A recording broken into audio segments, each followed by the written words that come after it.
I'm a storyteller. I yap. I want to paint the picture for you. I want to paint it. I had discovered medical aid, my brother. Last name. Do you understand what I'm trying to say? My medical aid had a savings account inside. I don't have kids. I don't know about you, Don. I also don't have, yeah. I'm not married to nobody That we know of. I used to struggle with the idea of like learning how to sell myself. Sometimes you read someone's interview and you're like, what? You just saying stuff like my hobby is soccer.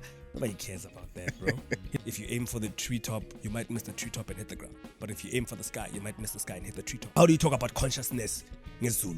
That's also a weird thing. You know what I mean? This is really conscious. Like, and it was so uncomfortable, but they were complaining. They're like, why are you speaking English, bro? But guys, at work, you speak English. Something is wrong with all of us in the minds as comedians. Have you ever bombed? Of course, bro. Yeah. Oh, so bad. I don't want to mention names and say certain people were not light-skinned when they started out. Kanyumba. Hey, man, I'm not saying anything. Yo, man, I'm pretty privileged goes to an extent where even us now, when we start working, when we move out of our parents' houses, you buy white bread.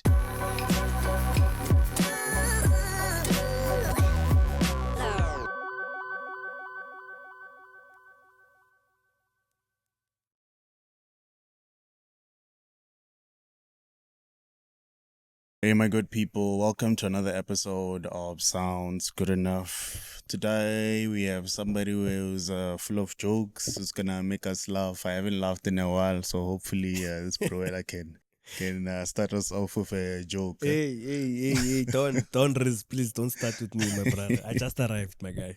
Yeah. Jokesy. Let's start with the prayer. Why don't we start with prayer? What's happening? Did you go to church? How are you? I'm good. Well, I'm well, bro. Yeah. I'm well. How was your weekend? my weekend was Saturday we were drinking wine with my friends, and Sunday we were in church. So you're a wine drinker? Yeah. So it wasn't the blood of Jesus, it was just wine. It was just wine. Yeah. No, it wasn't for prayer or anything. Yeah. No, guys, it's tough. We don't have men anymore. Men drink wine. What happened to beer, my brother? Hey, I don't drink beer. Champions beer, man. A black label, Heineken. I know it doesn't yeah. taste good, but at least Heineken something. So you must drink something just because for people status, say it's for men, and you don't even enjoy it. That's the thing. Guys. That's the thing. You guys are the ones who drink. Okay, but you can drink Savannah. Savannah is actually nice. I don't drink Savannah. I But don't they have drink Savannah ciders. neat. You see They have ciders. Savannah neat. It's more of a whiskey with an People oak say so, flavor. Mara. Me, I don't know. I've tasted it. Is it nice? Yeah, it's actually good. It has a whiskey type setup. Compared to like Bo Jameson and them? No, I mean, obviously, those are Irish whiskeys. Those are proper whiskeys. You know what I'm saying? I think they're venturing into this new, I don't know, atmosphere where now they're going into whiskey type texture, but it's really good. It's actually Why go for the counterfeit when you can buy the real stuff? fair, but I guess they want to bring in something new for their customers, and even when new, that's PR, dog, right? That's marketing. That's how you get even new customers. People are like, okay, fine, my girl drinks Savannah, but I can have a Savannah that's more manly. Then endlessly we all buy Savannah.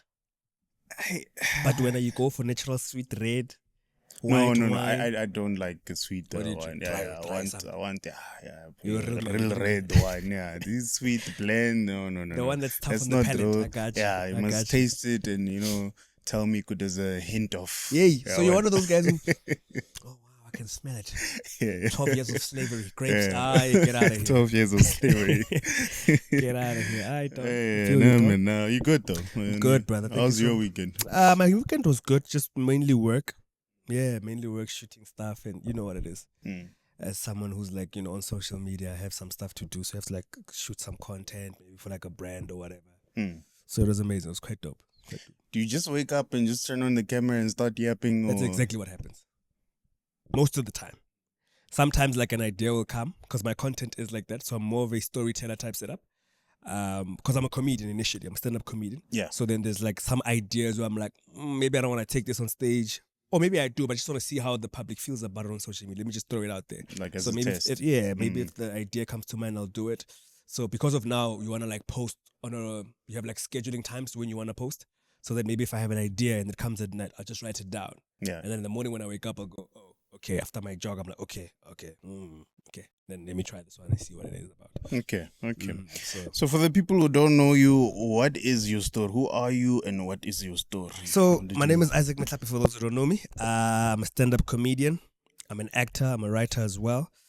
I'm a multifaceted guy, man. I love the arts. I love comedy. I love engaging with people. That's what my art really involves around. Even the content I do on social media, it's all about engaging with people and talking about things that we are all thinking about, but maybe sometimes we just never thought about it in this perspective, or maybe some people are afraid of saying it. I'm not controversial at all. I don't think so. But some people do find my content controversial because, on social media, though, people will find anything. And you're like, what? Like, you posting, I'll shoot like a video in a car and people are like, yeah, now you want to show us you have a car. And I'm like, what?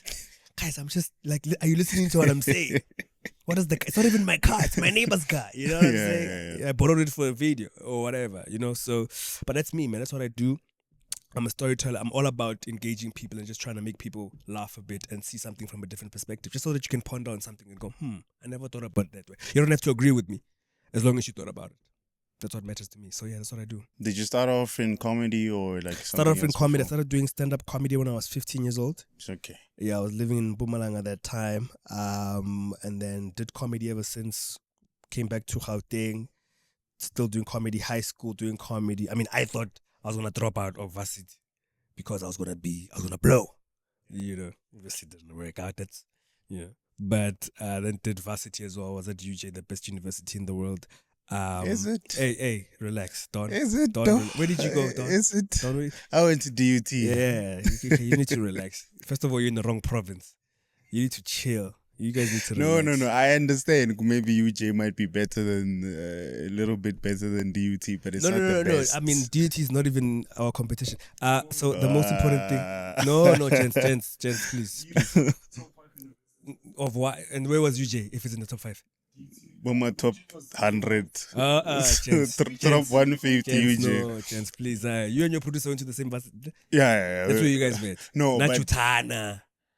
No, but guys, there was relax. a list that came out. Now When? that he In says 2007. when was it? It was 2022, no? Something, yeah. Guys, there's no UJ is the number one improving university in the country. The country, number one improving university in the country. Improving from what though? Like in terms of like technology and. That's because you have walking robots in campus. Wait, they have walking. You guys have we have walking robots on campus. We don't have human beings working behind like the tail and the reception. We have robots that UJ. Okay, what did you study in UJ? I studied a Bachelor of Arts in Politics, Philosophy, and Economics. It's an economics degree. All right. So when you've never had a 9 to 5, I was in corporate. Okay. Literally, I came back to Gauteng in September. That's when I was like, all right, cool.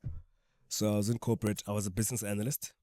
Obviously, you start as whatever, then you climb up. I was a business analyst because I studied, philosophy and economics because it's an economics degree and whatever the case may be. So I was a business analyst, business analyst for company, also a technology business analyst for IT. So we were working with like software products for manufacturing companies. Okay. So I wasn't doing that. Yeah. Did you love your job or? Bro, I think to an extent you get to a point where when you start something, because you want it in the beginning, right? And you're like, yo, I want to do this. This is great. And then you start doing it and it's amazing. I really did love my job. I think it's just that there's always something that I've always known that I had to do, which is being a storyteller, which is comedy, which is everything that I do now. So obviously it takes more, it takes more of my love and my heart and my attention. Because I'd be in the office and I'm just like, I'd be in the office, bro, and I'd go through social media and I'd be looking at like guys I started comedy with, and not even that they're flourishing, but just seeing them in it and committing to it. Yeah. And I'm in a boardroom, I have to do a presentation for a business model because we're opening another company in America. And I'm like, yeah, it's great. I'm learning so much, which I'm incorporating now, right, in my own way. But I'm like, but I know where I should be. I know what I should be doing, and this is it. So definitely. So I did love it at some point, but it gets open where you're like, Wasn't it difficult though to like leave your, like of course it was. Comfortable job? My brother, of course it was, because you think I don't have medical aid right now. I had discovered medical aid, my brother. Medical aid. Last number. Do you understand what I'm trying to say with you, my brother? I have my medical aid had a savings account inside. So I could never run out of cash. I was fine, my king. You know what I mean? Over the counter medication, I was sorted. Now it's, my brother, orange. So you eat an orange, my brother. Vicks, where you at? Boiling water, what's going on? Wear a jersey. We don't play now. Now it's make sure you're healthy all the time. Don't go around. You can't be catching flus, kissing people. Don't touch me even.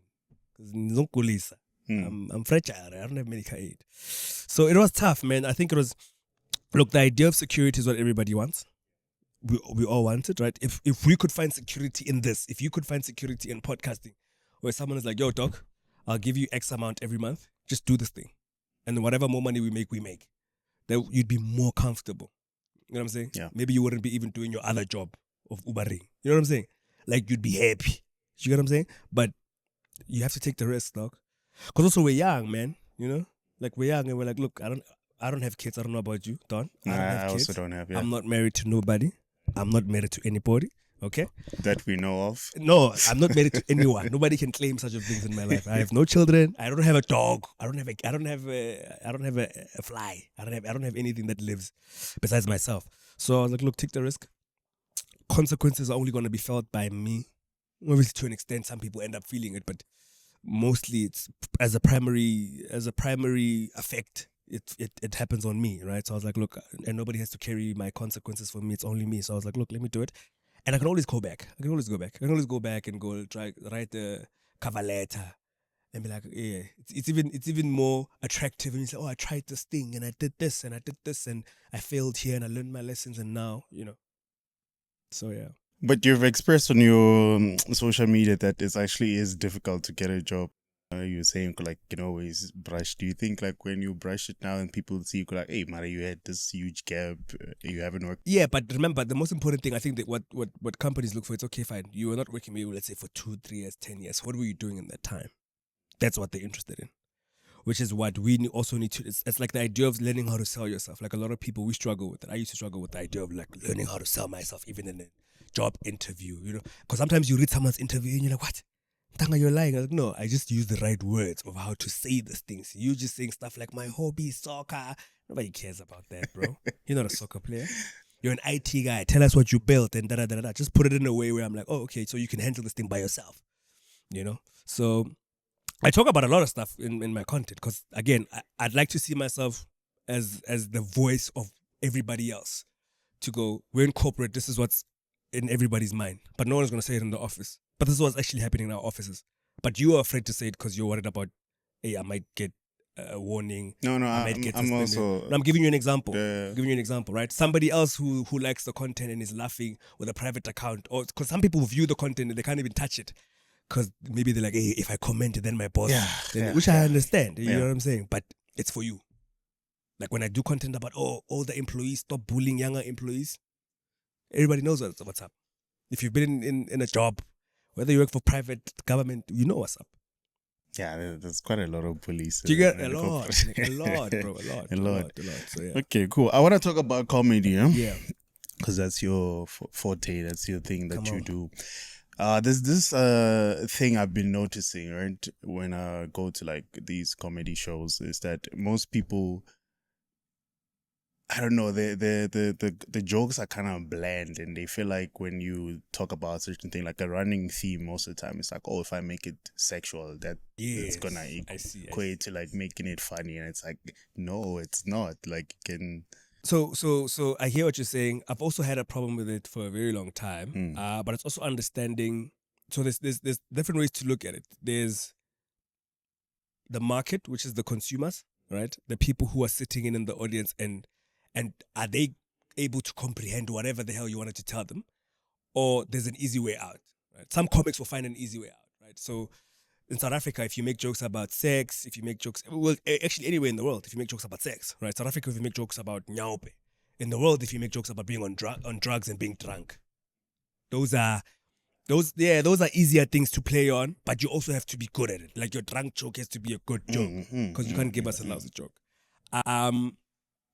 Yeah, I've had a problem with that, man, because I just never wanted to talk about those kinds of stuff. You know what I'm saying? Because that's not really my experience. Yes, I mean, I was born in my melody. I know about nyaupe, you know, but I'm not interested in talking about nyaupe.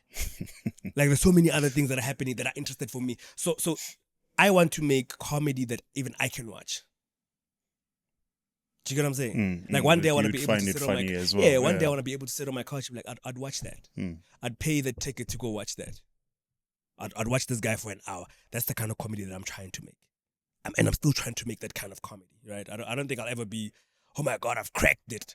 Because, you know, I always want to improve, right? Because that's why you always have to raise the bar high, right? They always say, yo, dog, If you aim for the treetop, you might miss the treetop and hit the ground. But if you aim for the sky, you might miss the sky and hit the treetop. So always aim higher. So in terms of comedy, it's a bit tricky, man. In South Africa, sometimes there are some comedy that you listen to, like, hey, it might sound a bit lazy. Sounds lazy. Yeah, Yeah, you didn't da. But it's also maybe how we think the audience will perceive things, because the audience is actually quite smart, man. Like, the audience is actually quite smart, and they know stuff because they read the news, they watch podcasts, they read articles, they read books, some of them, depending on where you're playing. You know? Like, how do you talk about consciousness in Zulu? That's also a weird thing. You know what I mean? This is Zulu consciousness. Like, how do you talk about Scott? I'm sure there's a way. I don't know, because I'm not Zulu. I don't know. You know what I'm saying? I don't know. So obviously, if I'm a Zulu comic, I'll go there. I'll talk about Nyaupe. Yeah, it's my first morning, Kabi. I'll go there. But do you guys have those conversations as comedians? Like, No, we hey, do. guys, We do. let's try to. So the beautiful thing about the South African comedy space, it's very small, which is the downside. But the upside about it being also small is we're also very close to each other, and honest. So after you like perform your 5 minutes or whatever, like we go to certain spots where we like testing out material, where we do like new material night, right? Because you have to test it out in front of an audience before you take it to like a proper stage where people are paying or whatever the case may be. So we do talk like, yo, dog, that joke is actually quite dope, or that premise is missing something, or I see where you're going, but Eshmfana, there's a way that you're saying it, it doesn't make, you lose them here, or it's cringe here, or maybe that's what you want. Maybe you want to be cringe, and then be cringe, my brother. If it works, if that's your brand, Yeah. if cringe is your brand, hey man. I feel like cringe and also awkwardness sometimes Yeah. can be funny. Yeah, so, but it has to go with the personality. Yeah. Do you get what I'm saying? Yeah. Like, for example, if you look at like a Dylan Oliphant, he can play the one-liner guy. He can stick on stage and not move and do one-liners and play with your mind and take you somewhere else. You know, where he'll play with words. He'll do like a word play. That's his thing. I wouldn't go on stage and try to do. That's not even me. I don't even think about that stuff on a normal day. I'm a storyteller. I yap, brother. I talk. So to me, I want to paint the picture for you. I want to paint it. I'll solve it with you. Let me solve this thing with you. And that's the enjoyment that I have. Are you like that kind of person where they can call you up on stage right now, like, hey, we need this person didn't pull through. Can you go up and you can like knock it No, off? 100%. I think that just has to be with anything. Look, we always say this: stay ready. You don't have to get ready. If you're always ready, you'll always be ready, dog. Whether you're a soccer player, whether you're an engineer, whether you're a podcaster, you're an MC, you're a DJ. I don't care what you're a mechanic, my brother. You always have to stay ready. Otherwise, you won't, because you never know when the opportunity is gonna come, right? So with comedy, it's always like even if you're not performing tonight, you'll probably go to like a show to go watch. But deep down in your heart, you're like, depending on the level, maybe if you're like a newcomer like me, you're like, yo, I wish I can jump on this person's stage. You know, it's like they're doing the lyric. I just came to support them backstage. You'll never know. Maybe someone's like, yo, you wanna open for me and do 5 minutes? And then what happens when you're not ready? Because you thought you're just gonna hang out backstage and act all cool. No, my brother, we're here to work. So let's go. You missed the opportunity if you say no, it's fine. But you might never have that opportunity ever again. That could have been your moment Exactly. as well. Yeah. And that could have been your moment where actually maybe peers in the industry go, oh, actually, Lentona blind, man. This kid is actually quite dope. All right, let's put him on. You know what I'm saying? Or you can try and bomb, but you tried. At least you know. Have you ever bombed? Of course, bro. Yeah. Oh, so bad. I mean, I think bombing is different now because maybe you know how to, but yo, bro, like you bomb. Because you must understand the idea of comedy is I have an idea that I think is funny and I'm going to share it with the world. Like, that's crazy. Like, something has to be wrong with you in the head to live that kind of life. I don't, like, we try our best. We say I don't think we're all, something is wrong with all of us in the minds as comedians. I know that. I know that for a fact. Because I know the guys personally. Be like, yeah, well, that's why you're so funny.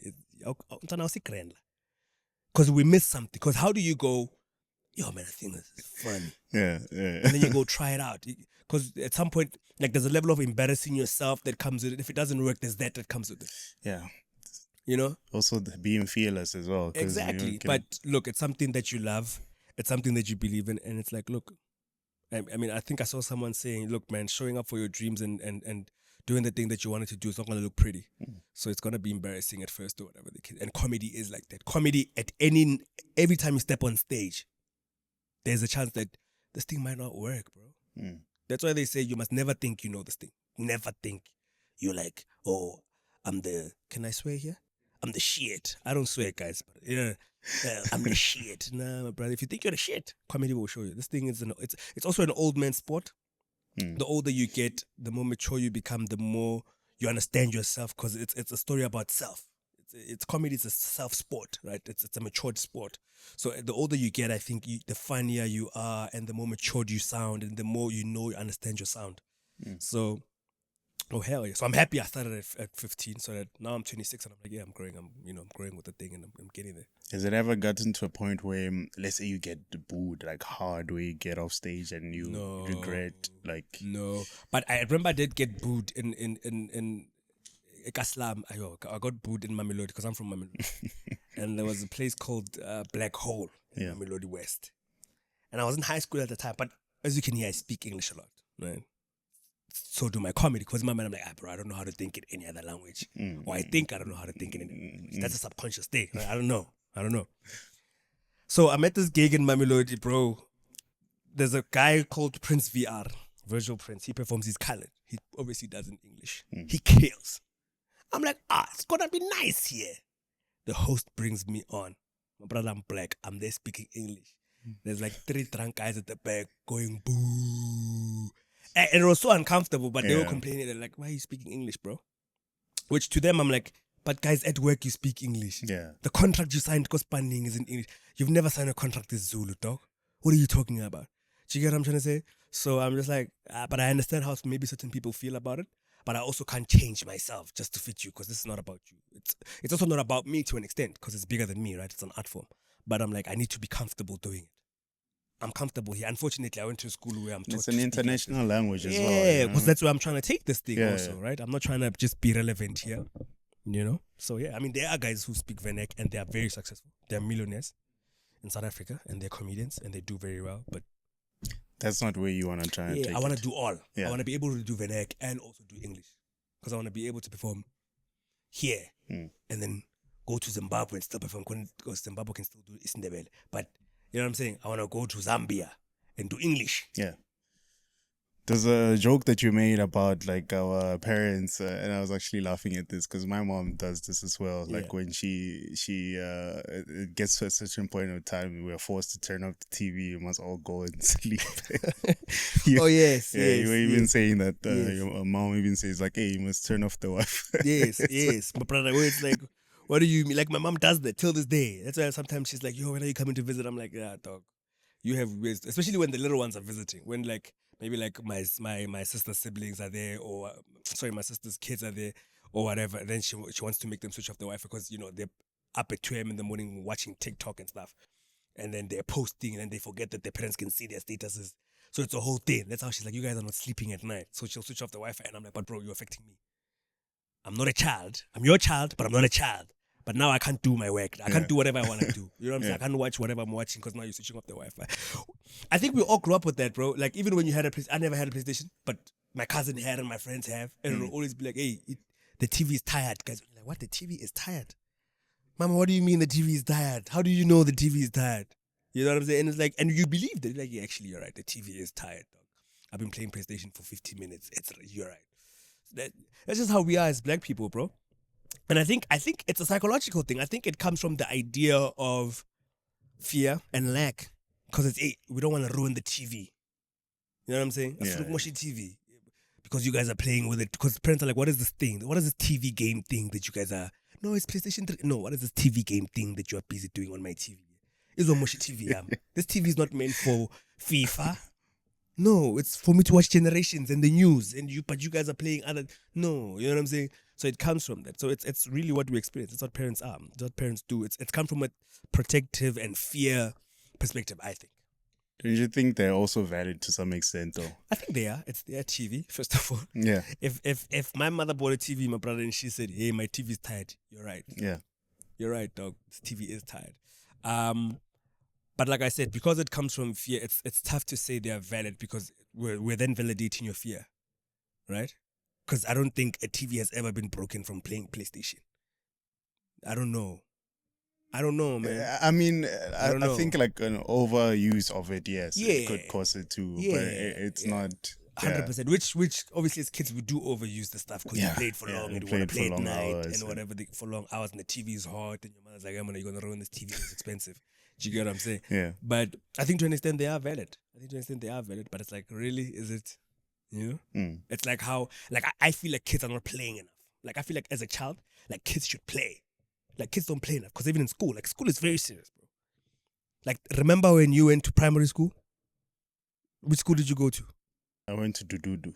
What the fuck is that, bro? What? I was about to say, yeah. What the fuck is that? What the fuck is Dududu primary school. Yeah. My nigga. Sorry to the people who went to Dududu and the teachers of Dududu. Thank you. You guys are doing a great job, clearly. But remember Dududu, my brother. Yeah. You guys had work. And we were punished for not doing homework. Do you get what I'm trying to say? Which I guess it's part of the fundamental aspects of being a child, where we need to teach you responsibilities. There's homework, and you must do it, and you must behave a certain kind of way. But I also felt like we didn't play enough at school. Personally, that's just me. You think so? No, yeah, because I think as kids we're different. There are other kids who are analytical. There are other kids who are like my attention span was very short. It still is very short. Like my attention span is very short. I think it's better now as I'm getting older, but my attention span originally, like in school, in varsity, I would say to my friends, like, "Yo, dog, as a lecturer, you have me for 5 minutes." After that, it was out the window. That's why my marks were the way they were. My brother, you have me for 5 minutes. My mind just goes. I'm in class 5 minutes. You start talking about whatever theory you're talking about. I'm like, okay, give it to me now. Give it to me in the next 5 minutes. Otherwise, my brother, for the next 40 minutes, I'm out. I'm here physically, but my mind is in the world. I'm writing jokes. I'm thinking about my own stuff.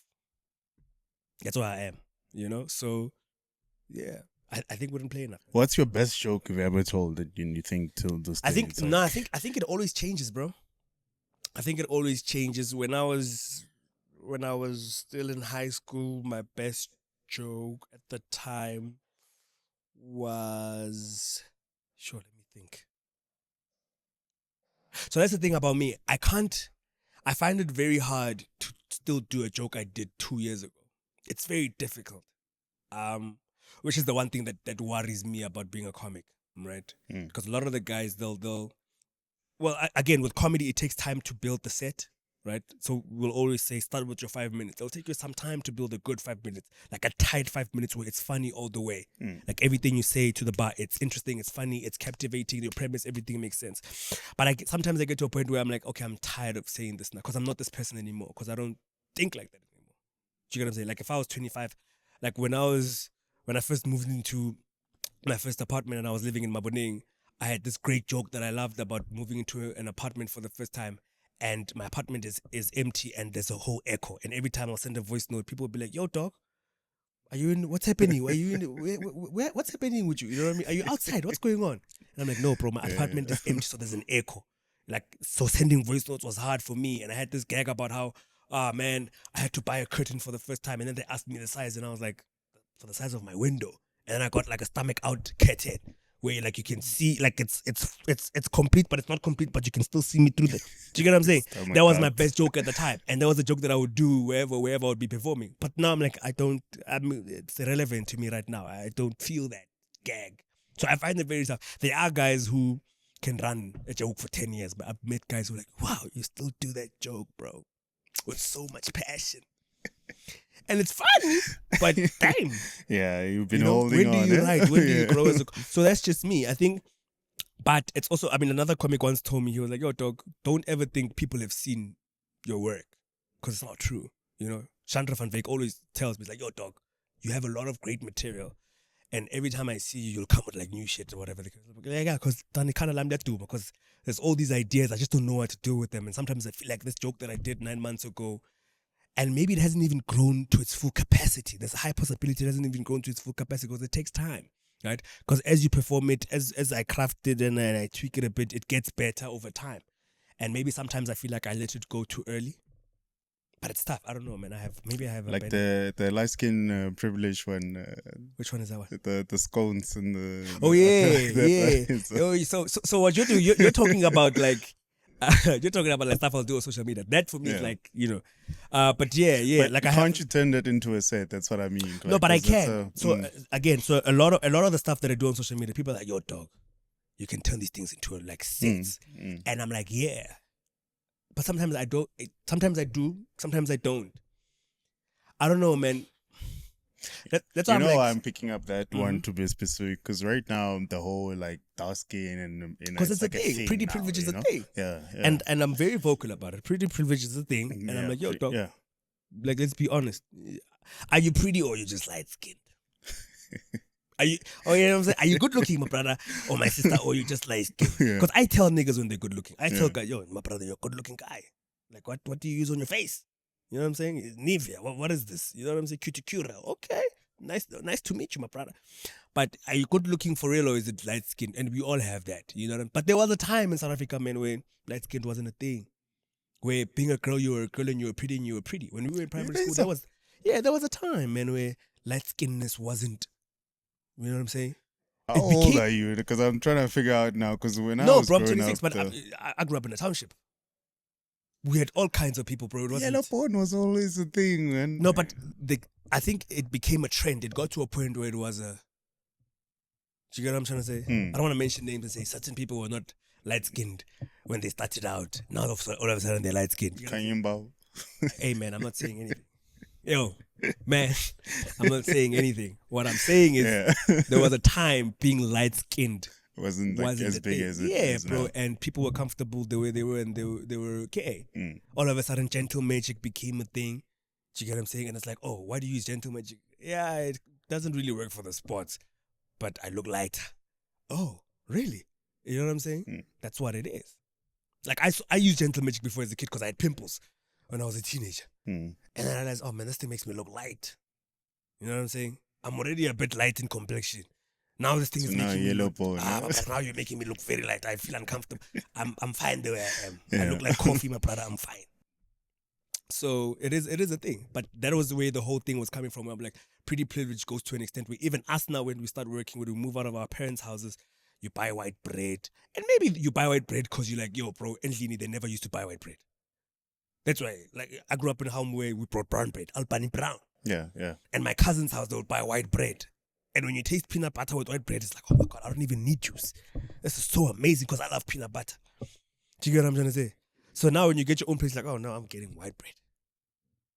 And then when Moteng Amakwenya, it's I'm full until Shile. No, I want a light-skinned looking Kwenya. Because, I mean, you know, the other one is burnt. Because it's burnt, it's dark. It's dark. It looks dark because it's burnt. And now it doesn't taste. That one is softer. So we associate dark things with bad things. But I've always said to guys, you'll miss out on an amazing person because you're chasing after looks. Looks are important. Don't get me wrong. I was about to ask that. Looks are very important. Hey, don't shock us. Yeah. You know, but brother, there's so many great people, man, out there who are beautiful on the inside, and that's what matters. I always say, Danga, beauty doesn't build a relationship, man. You can be beautiful all you want. You can be beautiful all you want as a girl, as a guy. You can be rich all you want. But that stuff doesn't build a relationship, my nigga. Speaking about things on the inside, right? A lot of there's like this thing of like a lot of comedians are actually not happy. Like they make other people laugh, but they themselves are not happy. Is it the same thing for you? It is true to an extent. It is true. Obviously, this is coming also into light with what happened with Ebenezer Dibakwane. You know, R.I.P. to him. Yeah, man, it was very sad. It was very sad. But I think everybody's dealing with a lot of stuff, man. Everybody's dealing with a lot, and you don't have to be in the art form. You don't have to be a musician. You know, you don't have to be, I don't know, like a comedian. You don't have to be, a painter or whatever. You can be a person in a 9 to 5. You can be a person working as a cashier. You can be a person working as a petrol attendant. Yeah, you know, it sounds fancy. Petrol attendant is the guy who pours the petrol, not the guy who attends the petrol at the manufacturing company. No, the guy who pours it at engine garage. You know what I'm saying? Yeah. Anybody is subject to depression. Anybody's subject to it. So I don't want to make it sound like, oh, it's a special thing that only we, the artsy people, experience. No, everybody experiences it. Yeah. You know what I'm saying, like with comedians, is because obviously you guys always seem like you're happy because you're making other people laugh. Like sharp, like somebody who's sitting behind the desk, for them to do that, you would think like, okay, you can see they were not happy, but you guys are always Yeah, because always that's part of the appears. job. Yeah. Sadly or fortunately or fortunately or unfortunately, that's part of the job. You know, where it's like if like I could have a bad day right now, but I have to do this with you. And I can't do this in a monotone. I'm not in the mood to talk. Yo, Don, bro, I'm dealing with a lot. My girlfriend dumped me or whatever. No, my brother. It's, yo, what up, dog? That time I got dumped. You know, I have to show up in the world. You know what I'm saying? If you're someone who's known, people meet you in public, they want to, do you get what I'm saying? Like they want to see, like this past weekend, I was at the gate where I stay in the complex and I went to go fetch a package. Brother, I'm in a rush. I'm not really in the mood for people. And then some family, there's a lady with a husband who's driving and the kids at the back. The lady sees me, you know, she greets. I'm like, hey, I greet back, you know, respectfully. Hey, what's up? You know what I'm saying? But I'm walking because I'm running. I have to go somewhere. And then they reverse and then they hoot and then they want to talk. And then I'm there by the window. I'm talking to them. Now I'm greeting them. Next thing, the husband is taking out his phone. He's filming the thing for the wife because the wife is so excited to see you. Yeah, oh my yeah. God, I follow you. I knew we live in the same estate because I saw the tree. And I'm like, I know this tree. You know, and I have to jump into that mode. You know what I'm saying? Yeah. Which is like, but that's just what we came for, bro. Yeah. Yeah. Okay. Yeah, we can continue. Yeah, so you guys will cut that. So no, it's a podcast. And sometimes you gotta just you gotta let it be natural. man. Yeah. Yeah, okay, cool. Because now they mustn't get shocked. What was happening? Like what was happening? Yeah. So that happens, bro, and we are dealing with a lot. I think we do deal with a lot, especially because our job requires us to always be the voice. Apart from making people happy, I'm required to be the voice. And sometimes, which I don't wanna believe it, but sometimes it looks like it's true, man. Where it's like a lot of creativity comes from pain, you know. But we do deal with a lot, unfortunately. And a lot of guys are going through a lot. But I don't think it should be a norm. Like it shouldn't be a standard. Like in order for you to be the greatest, something must be wrong with you. That's something I'm battling with because I don't want anything to be wrong with me. Okay, I can't be perfect. Yeah, that's true. There'll be We certain all go things. through Yeah, things for but sure. Yeah. You know, when you look at like a R. Kelly, and then you look like a Michael Jackson, then you look at all these people that you looked up to, and you're like, so somebody has something. What happened? Yeah. So you're telling me that in order for me to be one of the greats, not normal, not just, but the greats, something must be wrong with me. No, bro, I don't want to go down that road. like you know what I'm saying? Like at what cost? Like you know what I'm saying? Like I'm not trying to participate in weird things just to be the greatest to ever do this thing. So we do deal with a lot, man, and it's very important to find help.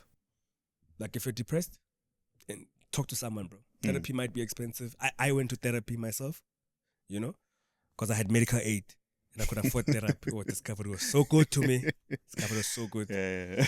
And we went through a lot of stuff, man, and it really helped. And we talk about even the comedy and the everything and how this, and why was I in a rush when I was a kid to do comedy, and why did I want to make it at such a young age, or whatever those thoughts were. All the traumas. And yeah, because we all are dealing with something, and we just don't know it. Because nobody comes from a perfect home, man. Your parents can be rich or they are, but nobody comes from a perfect home. So talk to someone, a friend, a mentor, someone you look up to, someone you respect, someone who's willing to hear you out. Talk to someone, Brian, if you're dealing with something, especially as an artist, because it's so sad when we lose artists at a young age. Yeah. Because you have so much to give us, bro. Yeah, and it's been happening quite a lot, you know. It's happening, which is very shocking, right? Which is very shocking. I mean, there was a point, even my girlfriend was like to me, bro, do I have to get worried about you with these things? I was like, I'm fine for now. Which I was like, I'm fine.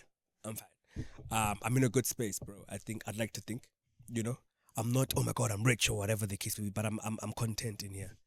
You know, I'm content in here and I'm doing what I love, which I'd rather do this any other day than go do pitching things for somebody else in the boardroom. And you're not happy.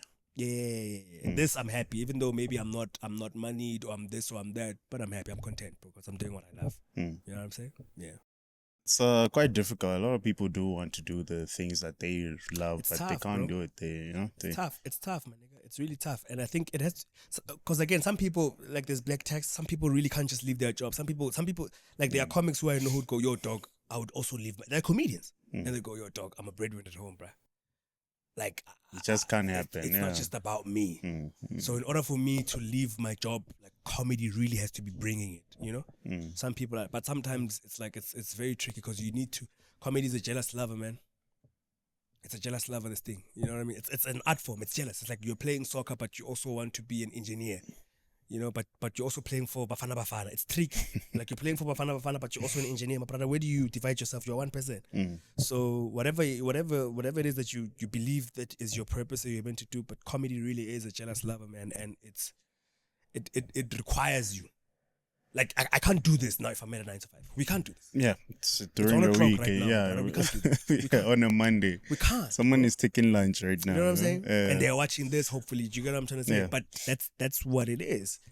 To be like, and I'm realizing it now, to be like, oh man, the things that I'm getting to do now that I've availed my time to do this thing full time. Like I wake up and it's this. And I'm getting so much better because 80% of my time and my energy goes to this. Yeah. Unlike going to other stuff that I have to do for work because I need to get paid and I have other things to do. You know, so if you can take the jump, take it. It's not. I can't say I advise it because it's tricky. You know, you try your best to have a plan because it's very important to know that your body and soul is taken care of. You know, where it's like, I mean, that's why you have a job, guys. It's like, okay, I'm going to have a 9 to 5 that takes care of my apartment, my place, or wherever I stay, my food, my clothing, or my car, if you have a car. And then on the other side, I can focus on whether I'm selling stuff or I'm a Forex trader or I'm a this, I can go and do this. But the other thing is taking care of my stuff and I don't have to beg. I don't have to worry about what am I going to eat tonight. So And I think also eventually pays off. I mean, like recently you were in the McD ad that you did as well. Yeah. You know, shout out. Yo, man, you know, we don't know how to take these things. You know what I'm saying? But yeah. So I think, but that's just a conversation of consistency, brother. It's a conversation of consistency, and you are then a reliable person where it's like, okay, obviously there's like a middleman between you and the brand. Right, because I mean, I did Time Bank as well. Time Bank was the first one, right? I did Time Bank as well late last year, which was great. And then I did McDonald's, and then, you know. And for me, there's a way where I choose to shoot these things because I always like to bring production with it. Why? Because I'm trying to go somewhere with this thing. Yeah, I can take the money and shoot it the way I shoot my normal videos, but I know that I can bring so much more value if, okay, it's funded, and then I can do other things. Then I can maybe hire a guy with a camera. I can hire a director who can actually show me how to make me do this thing and it actually lands. Because I'm also trying to go somewhere with this thing. I'm also building a brand. Let's be honest, my brother. I'm not going to do the social media thing forever. Yeah. You know, if it opens doors, let it open doors and let's go through those doors. But I'm not trying to be 35 and I'm busy outside. I'm sure my neighbors hate me. Every morning, it's, you know, guys. God, this guy. Jesus Christ. Pushing 40, by the way. Damn, dog, who's this guy, bruh? You know? Yeah. So, yeah, but yeah, man, it does pay off in the long run. Like, no work goes unnoticed. That's what I believe. Some things take longer than others. Yeah, but eventually. But trust, bro. Trust. Consistency. Everything works out. You got money, your career is going well. Are you someone who's gonna settle down and have kids? You're No, of married course. And, yeah. No, of course. I think also the idea of sitting down is I mean, I hear the conversation about money. It also has to do with who you are with, you know? Because I think they influence that decision a lot. How so? I don't know if you've ever heard the with you is silent. Like when you meet someone and they're like, I'm not ready to be in a relationship with you. You know? They won't say that with you. And then 2 months later, you guys broke up, or you guys are no longer fornicating, or whatever the hell you guys are doing. They are married, even. You know what I'm saying? Like, what? You just met this person, now you're married a month later, and then you start judging them, and you're such an asshole, and you make me feel like this and that. Definitely. I mean, I've always wanted to settle down, dog. I've always had the idea of like, I'm gonna have a family, have a wife, have kids. You know, maybe not more than 3 or whatever the case may be. You know, but that was me. Not 1 or 10. Hell. No, this is not 1964, my brother. You gotta build an army, you know? No, post 2025, 3, 4 is enough. Which is crazy because our grandparents did that. You know, my grandparents had 6 kids, and they raised them all well. They all went to school. You know, one became a lecturer, one became a teacher, one became a physiotherapist or whatever you call it, and they became things in life. And you're like, wow, okay, so I guess this thing is possible.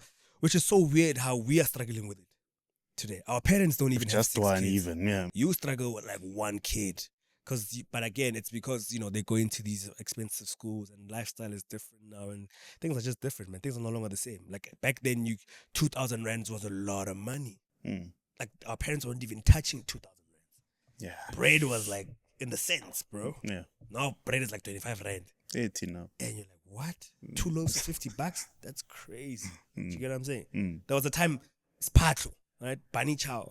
Yeah, you guys call it. What language do you speak? Tsonga. Oh, what am I Oh. I made it sound like I'm gonna bula. I don't know nothing. I don't know nothing. But there was a time Tanga buying Spato was like 6 rand 50, 6 rand, 5 rand. This was back then, and it was a good, like the standard one. Today, it's like Feeling one, even. yeah, now the standard one starts at like 12 rand. And you're like, yo. You know what I'm saying? So definitely I would settle down, bro. But I don't think it's financial. I think it's also mental for me. I think there's a lot of maturity that's required to be a parent. I think we all can look at our parents and go, hey, Donna, here you're good. Hey, man, here. You know? I'm not saying I'm striving to be perfect. I think also you learn along the way. But I think I need to at least be at a standpoint where I'm like, okay, I can stand. You know what I'm saying? I'm mature enough to be a parent because it requires a lot of selflessness. Yes. Yeah, that's the right word. I hope that's the right English yeah, word. you need to be. You can't be like, I can't be competing with my kids. I can't be focused on me. I can't be worried about Njalos, and I can't be worried about you. I'm trying to groove and I'm trying to trend, and now all of a sudden in my videos I got my kids, and now my kids' life is public. Now it's like, you know what I'm saying? No, bro. So you wouldn't put your kids online? I don't know, man. Depends. It depends if they want it.